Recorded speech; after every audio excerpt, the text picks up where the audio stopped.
ઓગળ ટૂંકના મુદ્દાઓ પર જે કાંઈ અનિંદનીય ઘટના બની, નિંદનીય જે ઘટના બની એ વિષય ઉપર સાધુ સંતોએ આક્રોશમાં છે અને સનાતનને માનવાવાળી પ્રજાએ પણ આક્રોશમાં છે.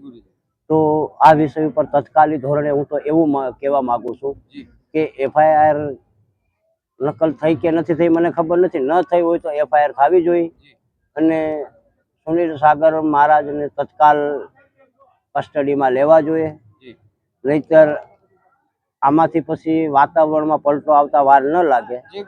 એનું સમસ્ત રાજકારણ છે, સરકારી ડિપાર્ટમેન્ટ છે, આ લોકોએ ધ્યાન દોરવું જોઈએ અને આવી કોઈ ઘટના ન બને એના માટે સુરક્ષા હોવી જોઈએ. સાધુ માટે કડક કાયદાની, તમારે સુરક્ષા પબ્લિકની રાખવાની છે તો પબ્લિક માટેના કાયદા બનાવો. અમારી સુરક્ષા રાખવાની જરૂર નથી. ઓમ નમો નારાયણ.